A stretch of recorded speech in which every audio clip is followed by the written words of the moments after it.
Bonjour, my name is Madina Regnault, and this module is focused on concepts and convention on cultural heritage.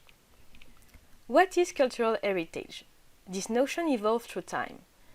Today we will focus on the international conventions and charter in order to see how the states and the international actors build together a set of tools in order to protect and then to promote our cultural heritage.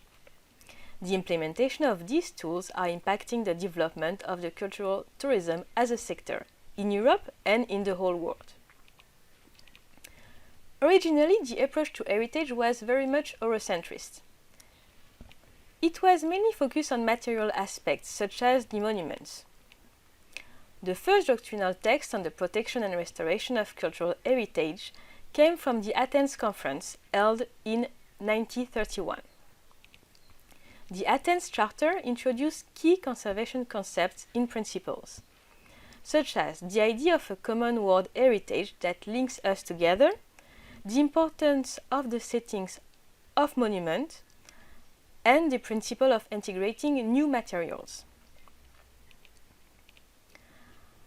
After the massive destruction of cultural heritage during the Second World War, UNESCO adopted in 1954 in La Haye a convention specially to protect cultural property in times of conflicts.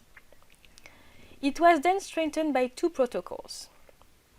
This Convention of La Haye from 1954 is still very relevant today, especially with conflicts such as, for instance, the one we can see here on this picture in Palmyre, and other conflicts around the world with the destruction of cultural heritage. So, conservation and restoration were the two key words of the first convention in the field of cultural heritage. In 1964, a group of experts gathered in Venice and drafted a new international charter. The Venice Charter codifies standards of conservation practices related to architecture and sites. This charter provides definitions, such as the concept of historic monument.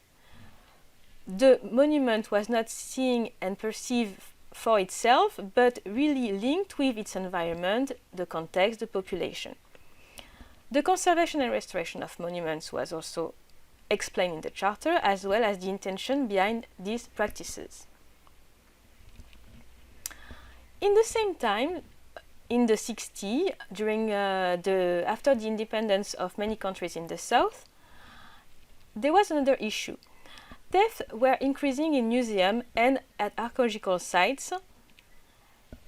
In the countries of the north, private collectors and sometimes even official institutions, such as museums, were increasingly offered objects that have been fraudulently imported or from unidentified origin.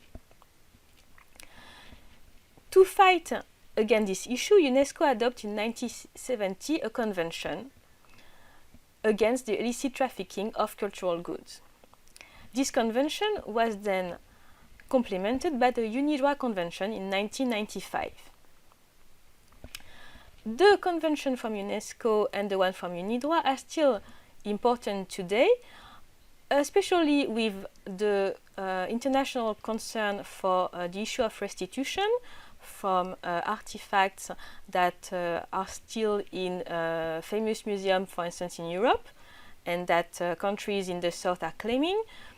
Another issue is, of course, the illicit trafficking in times of conflict. So in this case, it's linked with the other convention, the La Haye Convention.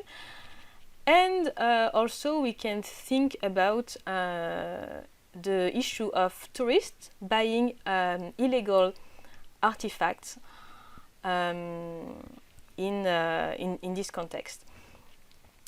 Since we are talking about tourism, there is another convention that is very linked with the tourism field. This is the UNESCO Convention on World Heritage. The convention was adopted in 1972. It is based on a selection process, and the process is itself based on the concept of outstanding universal value. There are three pillars for the outstanding universal value. First is to meet at least one of the 10 criteria. Then there is the notion of integrity and the notion of authenticity. Authenticity is still a notion that was already important in the other conventions, and it was a way to define what was scientifically defined as authentic, and also the protection and management of the sites.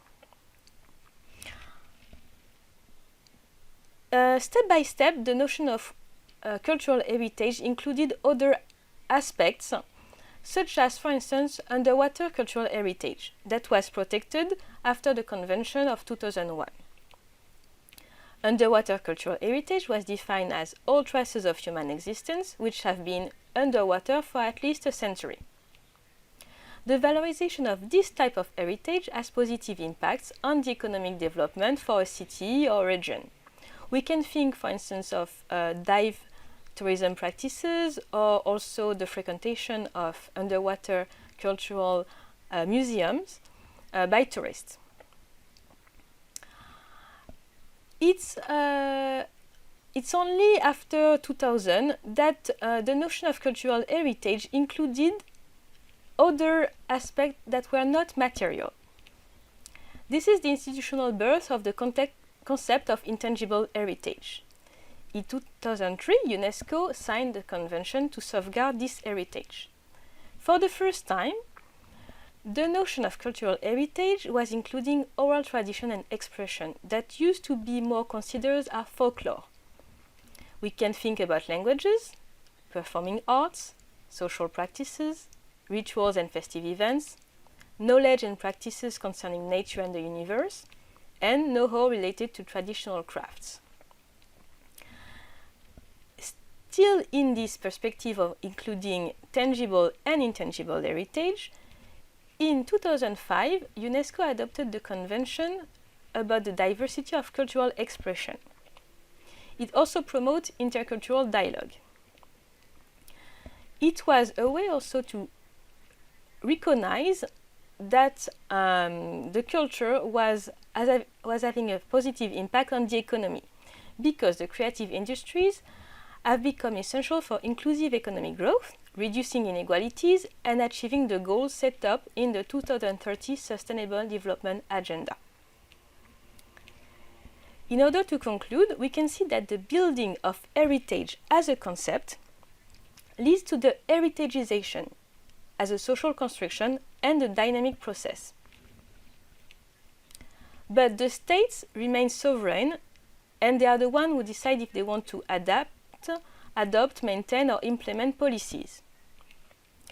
All these instruments are the repositories of the concerns regarding cultural heritage decades after decades. Our own vision of what is cultural heritage is influenced by these norms and vice versa.